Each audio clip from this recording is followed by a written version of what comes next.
Hi,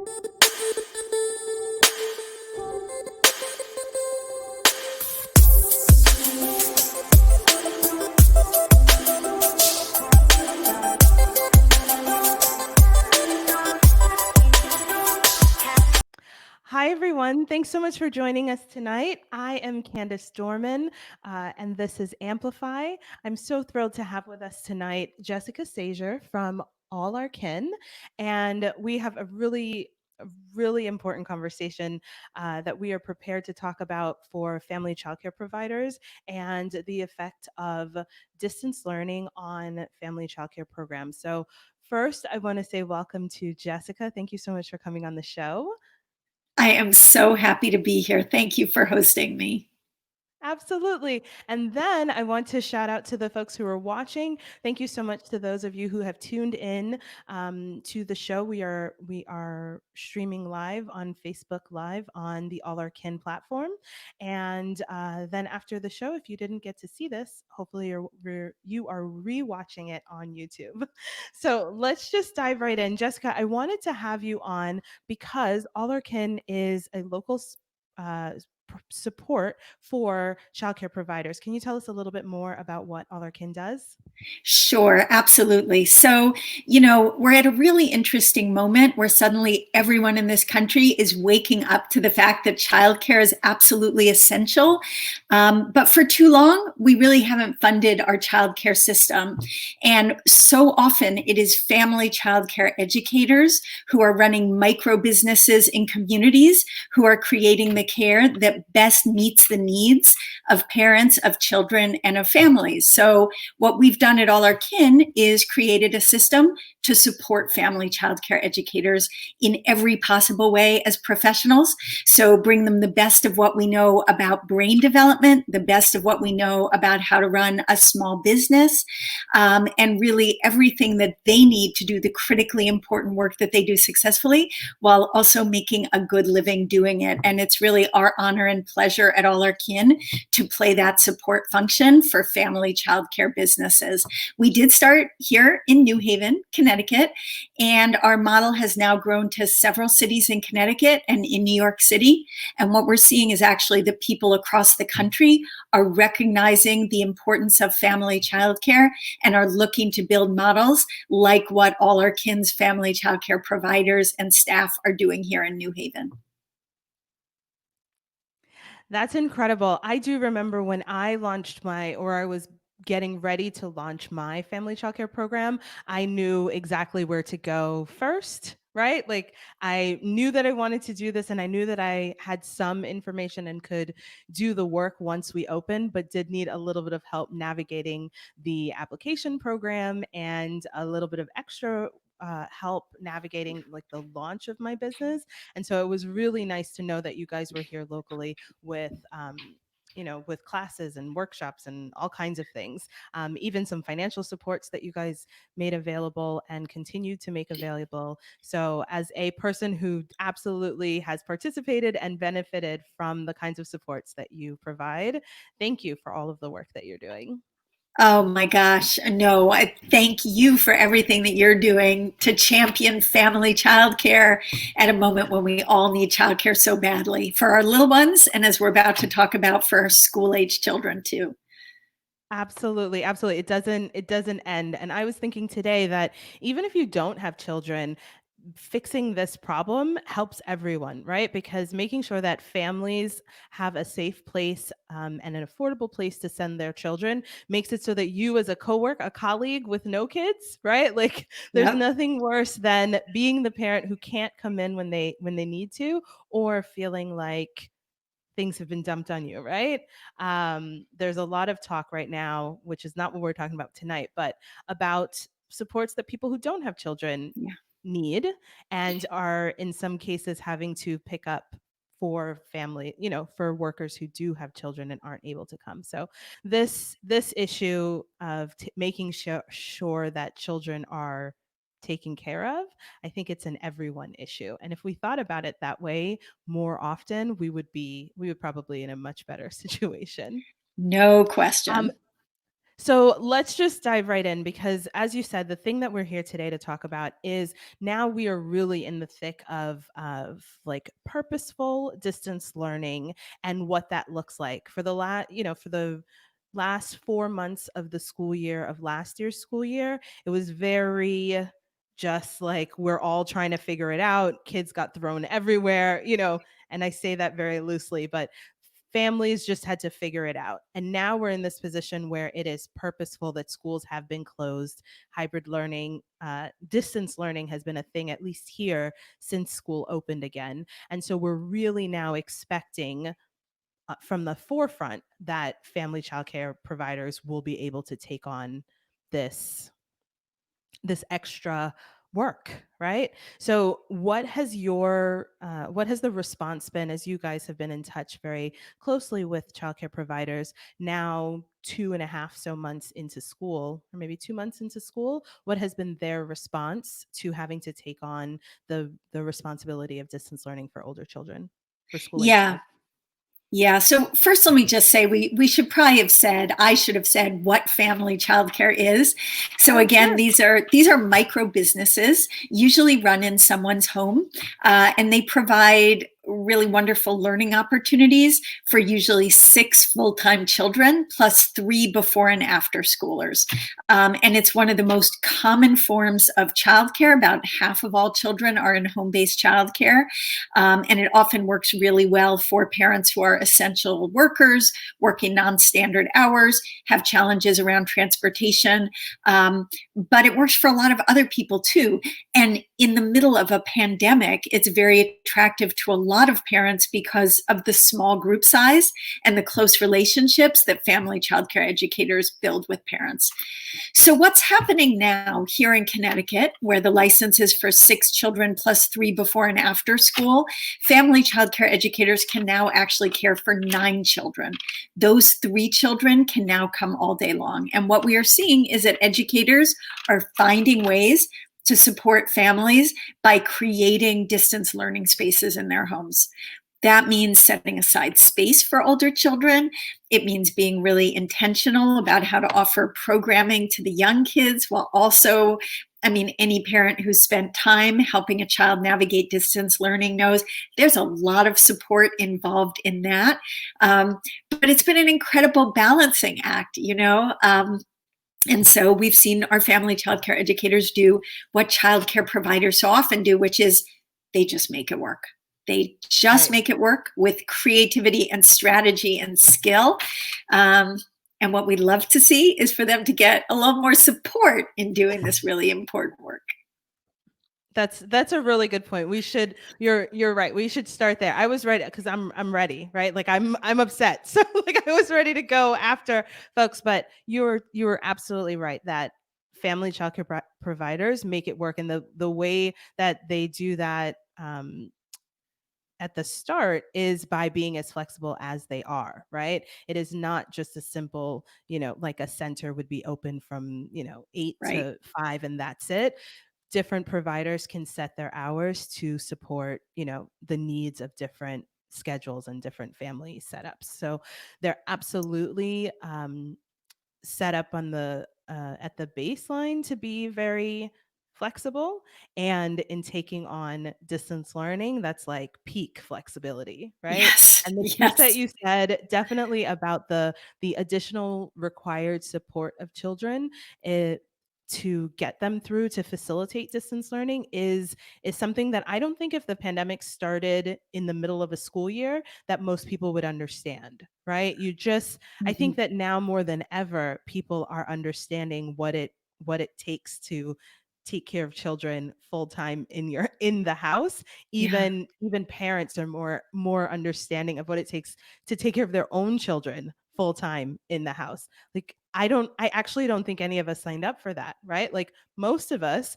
signed up for like having our kids and taking care of them, and then they would go to school. Like that's the deal, and none of us were ready. Speaking as a parent, none of us were ready. So I'm really glad that family childcare providers have been able to step up as they usually do. And I think this conversation is mostly going to be about what they need in response to that, right? As an exchange it shouldn't just be one-sided, that they're expected to constantly adjust, right? There should be some adjustments made for them. I could not agree with you more. Okay, so now that we've sort of set the baseline, have you had, you guys have had some conversations with family childcare providers. What have been some of the challenges that they've raised? Yeah, so I think the number one thing that has to happen is better coordination and communication with school districts, right? Because family childcare educators are often during the day playing a role that I think schools sometimes assume parents are playing. That means they need to be able to help children log on. They have to be able to help manage curriculums and lesson planning. They have to understand the technology and help children to access it. So the first thing family childcare educators need, they need coordination, they need information and dialogue to be truly included in the conversation and treated as complete partners. And just getting back to what you said, I mean, I think that's part of what we owe to educators who are caring for children. I think it's also really in the school district's best interest to do that, because if school districts have partners who are prepared to fully partner, it will make it so much easier for children to participate fully in distance learning.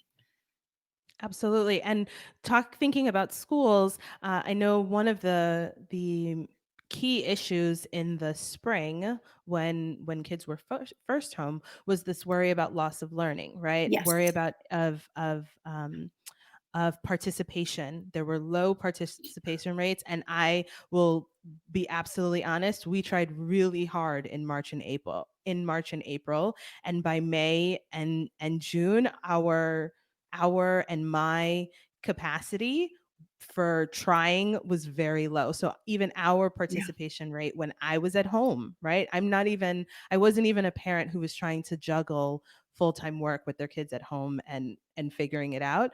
The participation rate went down. And so if you're thinking about a family childcare provider who already has 6 other children, to make it so that it's as easy as possible for them to support kids, or else we could very easily just incorporate them into our day, right? Like family Right. childcare providers are uh, adept at multi-age learning, right? Like we could Yeah. figure out, but we want them to do the work that they are supposed to do, right? Because they're still enrolled in school.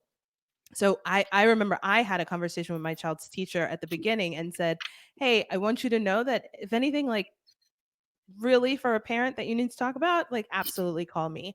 But if something is Mhm. about passwords or is about like access to something, please know that this person, the provider that was taking care of my kids, is going to be the person that you talk to." And so to make sure that there's no, "Oh, you're not the parent and I can't talk to you," kind of um, roadblock. Yeah, and I would even go farther and say, because family childcare educators are so skilled at supporting multi-age learning because they are educational professionals, and because kids are, like the rest of us, social beings who need support, to have an educator who actually knows what your homework is and what you're Right. expected to do and your schedule and can engage with you about your day. And can be part of the learning team. That's really the goal, right? The family childcare educator should be a full member of the learning team. And this goes for all kids, and I would say especially children who may need special learning supports or have any other issues in accessing learning. Bring in the educators, make them part of the team. And I think everyone will win with that if we're able to do it. I think what's hard is that I just want to name it. I know that our K through 12 teachers are also stretched and tired, and I know the districts don't have that many resources to give, but I think that this investment will actually make their lives better and easier in the long run if they make that commitment to put in the time and connection now. Absolutely. And that's a perfect segue to move towards districts. Let's talk about districts and what right now my district in New Haven is preparing to go back to school in 3 weeks. I think that other districts are in the same boat if they haven't already gone back to school. What are the conversations that you're having at the district level or would like to have at the district level in terms of some hardware supports or access to, we talk about hardware, we talk about access to food, school lunches, Yeah. and absolutely access to support services. How could how could we partner with districts to make sure that those things follow the child wherever they are? Yeah, I mean, I think you've named so much of it already, right? So just access to the technology so that every child has the technology he or she needs. The second thing is reliable Wi-Fi, which so many people, both at home and in family childcares, may not have. So whether that's something that the district provides, whether it's a public-private partnership, how do we make sure that the children can actually get on the internet? Because, once you don't have that, the connection is gone. Breakdown. Um, the food program is a great example. I think many school districts like New Haven have been very creative in making it possible for families to access food, even if it's just grab and go. And family childcare educators are also eligible for the food program.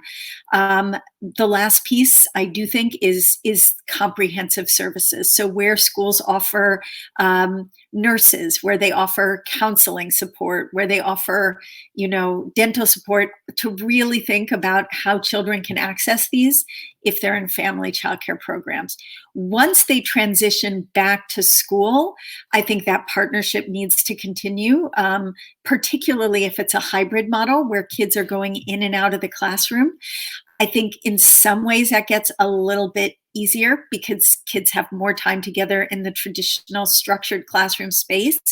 It also gets a little more complicated from a health perspective because you have different groups of kids coming and going from a family childcare program.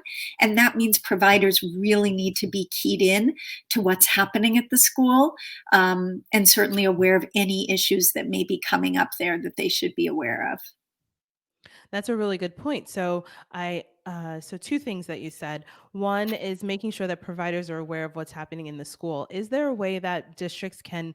I think that when there's a scare, when there's a virus scare, I'm not sure exactly how to say that, but when there's an exposure scare, there are phone calls that are made to people who might have been exposed. Right? Is there a way to make sure that districts include providers? Right? Like there should Right. be some way of calling the providers if children are so on one hand, I think that many schools might cancel their before and after care program, which means that children will be at the school and at the provider's house, right? And so that exposure piece has doubled immediately, right? And then if something happens, I know that people are have to be mindful of like HIPAA, I think is what comes into play when saying that there's exposure, but if that child was at a family childcare exposed to 8 other children, they also deserve the chance to check in on them on their group, right? Because there's a lot of exposure there. Yeah, I mean, certainly as someone who's not a public health expert, I wouldn't, presume to tell the district the best way to do that. But I think keeping those lines of communication open in both directions is really important. And I think just knowing that children are in family childcare, where they are, having the family childcare educators on those contact lists, I think would be a great first step. Another thing we've been thinking about at All Our Kin, we are what's called a staffed family childcare network. So there's a group of educators that work with us. It's a pretty substantial group across a lot of cities. But Connecticut's Office of Early Childhood has been working to create a network for every provider in the state. Could those networks maybe build stronger connections with school districts too? Because networks are in a really good position to blast out a lot of information very quickly.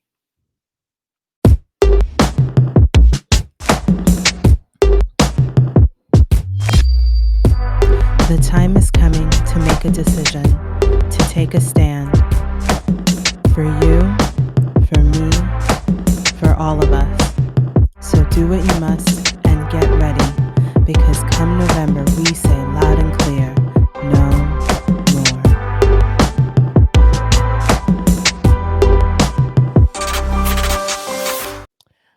me take a quick pause and just check in with people who are watching. We have wanted to make sure that we weren't missing any questions here, but we have some of our local New Haven favorites watching. Hi, shout out to Nilda! Nilda and here to Evelyn. Thanks so much for watching. Thanks everyone for watching. If you have any questions for Jessica that we can address here on air, please feel free to ask in the chats, make a comment in the chats, and we will address them here. Okay. All right. So we were just talking about at the district level. So if we stay here for a minute and talk about something that is always challenge, right? We always talk about resources, and Yeah, resources often include non-monetary things, non-financial pieces. But resources also include financial pieces or access to better deals is what I'm thinking yeah. about, right? Is there a way that districts we would like to see or would be helpful if districts maybe shared access to bulk materials, whether that's education materials or cleaning materials or, you know, health material, masks. If they get access to masks, can they help providers get access to bulk masks? Is there an ask of the district or of the city, I guess it's at the city level, to provide financial resources to support early family childcare providers? Yeah, so I think there are a number of things that districts and cities can do. So, number one is definitely providing PPE, personal protective equipment, and cleaning supplies. That's something that we did at All Our Kin, that we've done a lot of, is getting a hold of those things and getting them into the hands of family childcare educators. They were very hard to get early on. It's easier now, but it's expensive. It's Family still hard. childcare It's still educators, hard. yeah, and they're running businesses, and there are estimates that show it costs 30% more to run a childcare Mhm. business right now because of all the cleaning supplies and all the investment you need to make in all those things. So that's one really straightforward piece. The second I hadn't really thought about till you said it, but this business of, things that you use up, paper and pens and all those materials, I think that would be wonderful for districts to provide.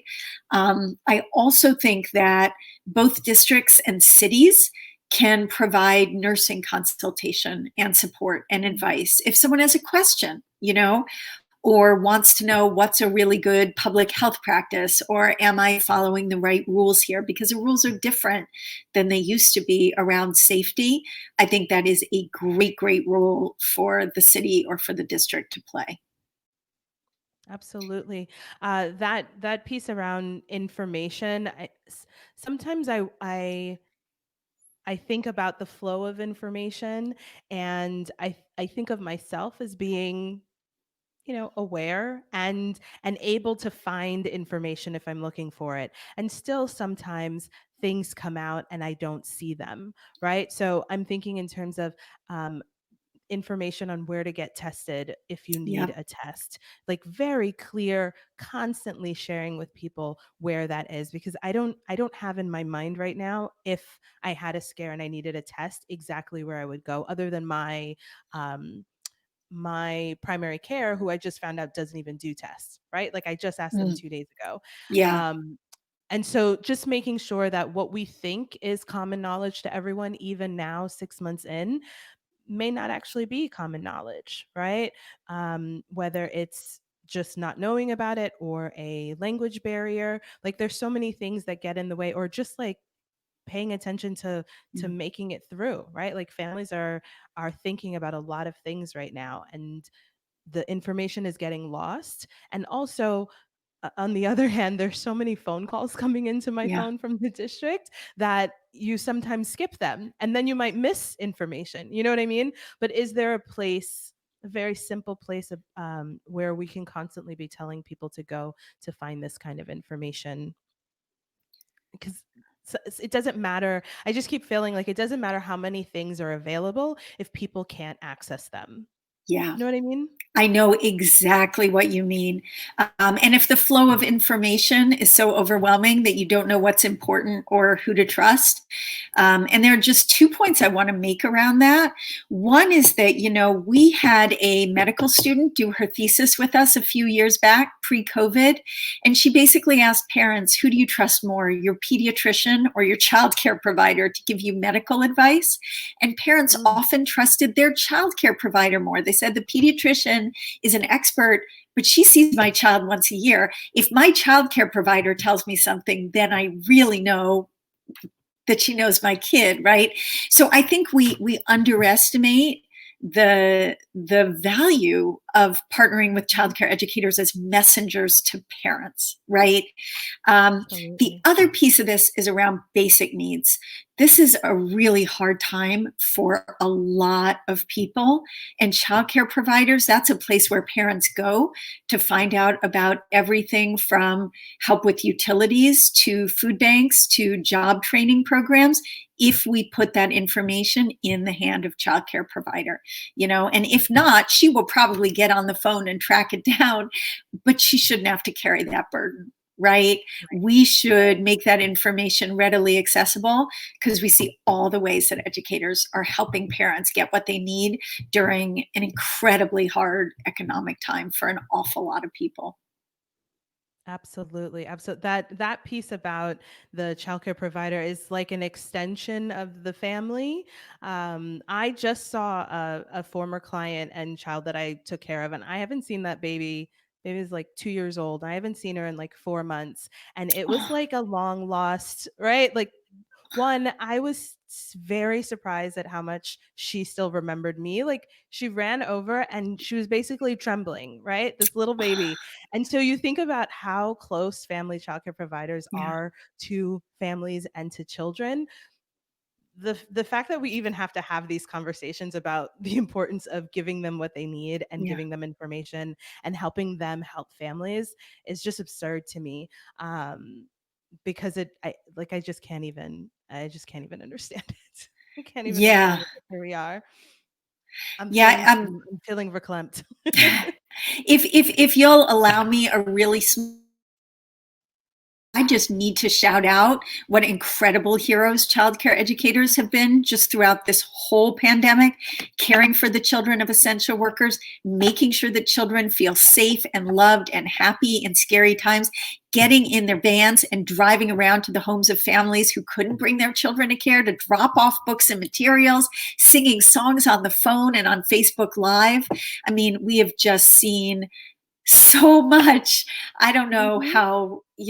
how our educators have had the energy and the strength to do all this, but they've done it times a million, and now they're doing it for school age children too. Right, So, right. right, how do we make Absolutely, sure, absolutely. yeah, that they're able to do it? Right, absolutely. So before we move on to the last topic, I just want to shout out some folks who have, I think I already showed those, who have joined the conversation here. Yes, hi, Erica. Um, let's see here.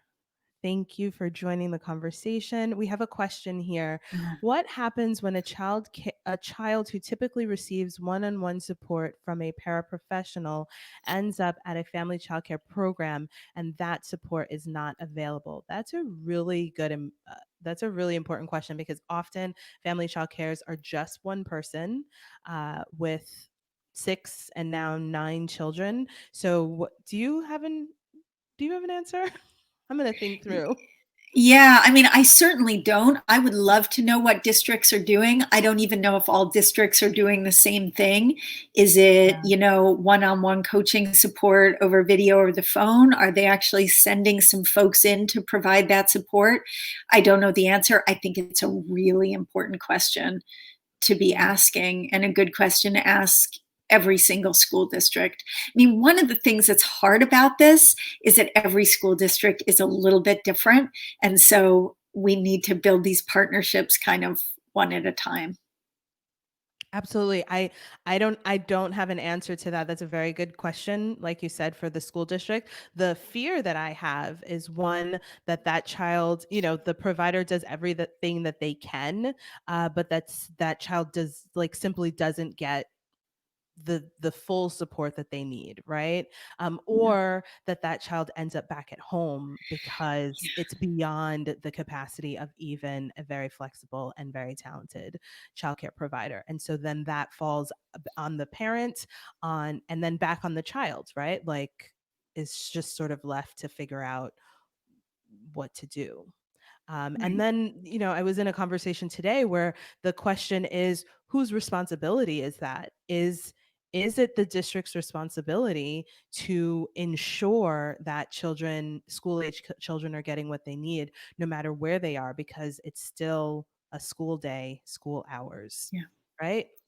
Yeah. I would argue that it is definitely the school district's responsibility. No Hmm. question. Um, I agree. yeah. And again, I think it comes back to information and creative partnership, every time. Just we're building a whole new system, a whole new way of working together. Mm-hmm. Absolutely. And it's not getting any easier. And I'm a little bit disappointed, if I can speak. I think so. Let me say, I think that one of the things that I was really looking forward to with this conversation is because I'm no longer a childcare provider. And in this case, you are not actually a childcare provider. We have a little bit of freedom to think about this from a, like, what people actually need, right? Yeah. We have information, firsthand information. We know what people need, but there is a fear. There's like a palpable fear that I have encountered over the last several weeks leading up to school opening, when people were trying to figure out like a hub situation or a learning pod or like whatever, or an informal childcare situation, because not everybody was able to find a licensed childcare um, facility or program to take care of their children. Like, if we're just being absolutely honest. And the fact that people are afraid right now, in conversations that I've had, afraid to talk about what they're doing for fear of shut down or in trouble of some kind. Like, we know that informal childcare is a thing, right? Yeah. Like, formal childcare just became a thing Right. recently. It is more common, and there's more history to informal childcare program, or informal childcare arrangements. And the point that I'm trying to make is, at this time when we're all worried and afraid of so many things to begin with, to have this added level of, am I doing enough? Am I going to Oh, get in trouble? Am I able to take on the number of kids that I can? Am I, do I have enough fences, or whatever the case yeah. is, right? If the here in Connecticut, it's the Office of Early Childhood. If they knock on my door, like, am I doing everything right? Right. And Yeah. in this moment, am I doing everything right with these school age kids and these babies? And did I maybe take my eye off of the baby for too long to help get onto Zoom? Like, what is, what is really Yeah. happening here? And so I just really want to make sure that we address this, like, underlying fear that I think a lot of people are having, when it comes to figuring out childcare for their children. Yeah. So, a couple of things. One is, um, everyone is doing the best they can in a really hard situation. And just thinking about this from the childcare perspective for a minute, I think our Office of Early Childhood here in Connecticut is really trying to figure out how to communicate information well and get more information out into the hands of caregivers so that they feel safe and they feel like they know what they're doing and there's an open line of communication.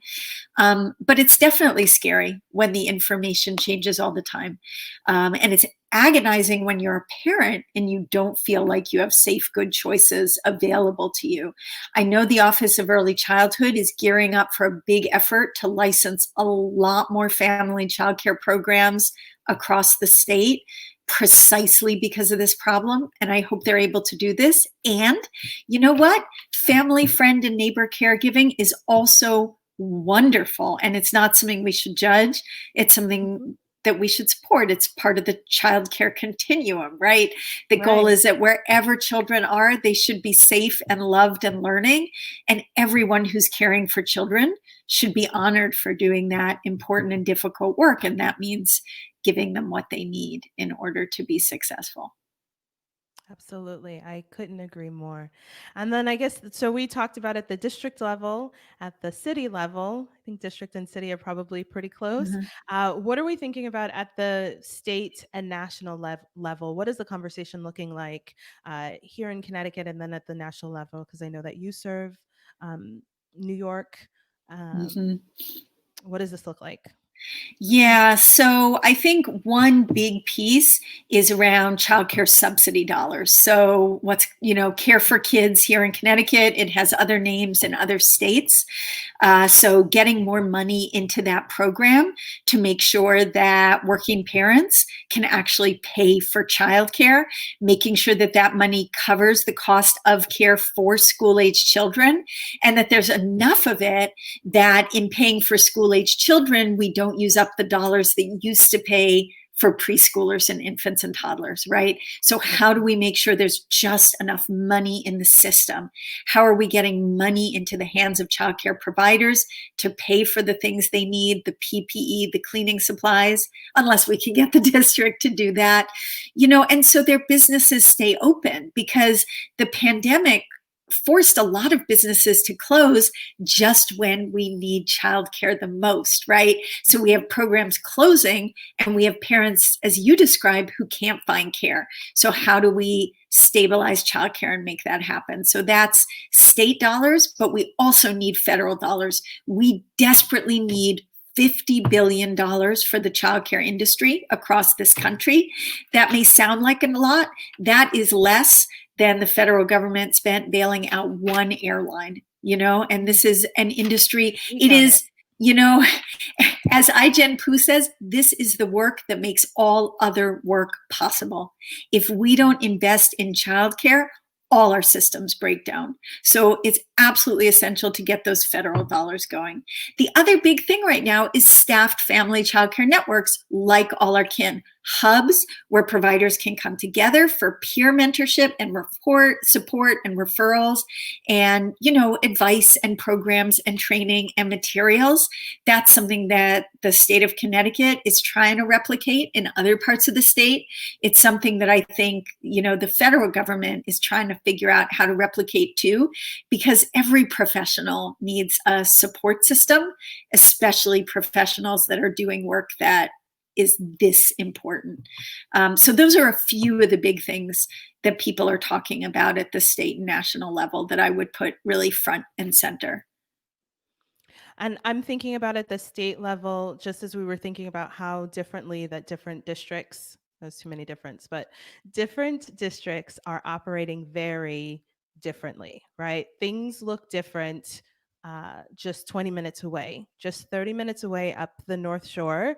Kids have been in school for a couple weeks already. Um, down 95, they have been in school for a couple weeks. And what is it, why is it that certain districts can do things that others can't, right? And so when we think about the this from an equity standpoint, why is it that New Haven, Hartford, Waterbury, Bridgeport, why are things one way here and they're very different in Guilford, Madison, Darien, whatever? Obviously, like money comes to mind, but it's very closely tied to race. And so how do we make sure that we're ensuring we make sure that families and children of color are not bearing the absolute brunt of the pandemic and of all of this at a time when we are already struggling, right? Yeah, absolutely. I mean, Connecticut is one of the most inequitable states in the country. The wealth gap here between blacks and whites is the largest in the country. The earnings gap, one of the largest in the country. The truth is we have to recognize that our state is unbelievably inequitable. And part of the way that we've preserved that inequity is by carving up our little state into these teeny tiny school districts that permit us to allocate resources and hold them really tightly in a way that really disadvantages children and families of color. But in the end, I would say disadvantages all of us. It Right. harms our state, it harms our community, and it harms us as human beings.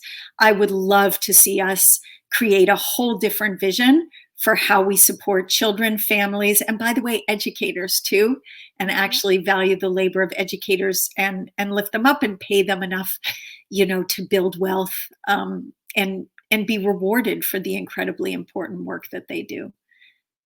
Absolutely. Because this isn't a conversation about school districts per se, but the fact that kids are back in school in certain districts, it has an effect on Yeah, family childcare, right? The no family question. childcare programs in those towns are not facing the same kinds of challenges that they are here in our cities. Right. Yeah, absolutely. So one thing I want to address here before we wrap up, Mary, this uh, streaming is not translated in Spanish, but the replay will be on YouTube. Now, I wish that I could say that better in Spanish, but I'm not going to rely on my high school Spanish to to get that across. So if someone else wants to type that in the comments for me, I would very much appreciate that. Yes, here someone. Oh, can always Thanks, count on Marina. Marina. She has already covered it, so thank you very much. So that is a note to say that the replay, when we post this on YouTube, there will be Spanish subtitles. As we wrap up, I just wanted to say I think we've covered everything we meant to. Um, Thank you so much for coming onto the show to have this conversation with me. I'm really grateful that we are in a position to ask these difficult questions. I really appreciate that you are in a position to really push forward at both at all the different levels in a way that that the people who are most effective often aren't able to, right? Family childcare providers are busy at home working, in the house working. We can't get to the state the way we would like to between 9 and 5 when they're in their offices, right? So I really appreciate the work that you and organizations like you and folks on the ground who are advocating on behalf of providers, families, and children. We really can't thank you enough. Oh my gosh. Thank you so much for having us on the show. We all can love partnering with you. We love that you were such an amazing family childcare educator and now you're championing family childcare educators. And I just have one really quick shout out, which is if you are a family childcare educator watching the show who has figured out a really great partnership with a teacher or school, or if you are a teacher or principal or superintendent watching this saying, hey, wait a minute, I'm doing amazing things, email us and tell us about it, because we will then try and take that model to different districts all over the state and all over the country if we can. So let us know if Right. you're making this work. Absolutely. So, as we wrap up, thank you so much to everyone who has joined in and has asked a question or commented or helped us with Spanish translation. I really appreciate you. We will be continuing this conversation over the course of the next couple weeks and months because this is not going away. It will continue to be. It will continue to be an important thing for us to pay attention to, even beyond the pandemic. I really wish that we had used this time to toss up education, right? Like just put it in a bag, shake it up, and like try some new things. Unfortunately, that's not what we're doing. It looks a lot more like we are just trying to um, repurpose a 6.5 hour school day inside of people's homes. And so I'm really fingers crossed that through this time there will be some innovation in education that comes out and some innovation for child that for childcare providers in taking care of school age kids, because I don't think that families are going to be running in droves back to school even when they open back up. So we will continue to be here. We will continue to ask the tough questions of the people who can make the decisions, who can push these kinds of the push change forward so that we get children and families what they need. So, if you like Jessica said, if you have any ideas or anything you want to share with us, reach out to us. You can. I'll leave my email in the description. I will leave contact information for Jessica as well. Reach out to us, and we'll be sure to connect you with folks who can make something happen. All right. So, on that note, Jessica, thank you so much for being on the show. And until next time. Thank you to our sponsor, All Our Kin, who serves the childcare communities of Bridgeport, Danbury, New Haven, Stamford, Norwalk, and the Bronx, New York. All Our Kin trains, supports, and sustains community childcare providers to ensure that children and families have the foundation they need to succeed in school and in life.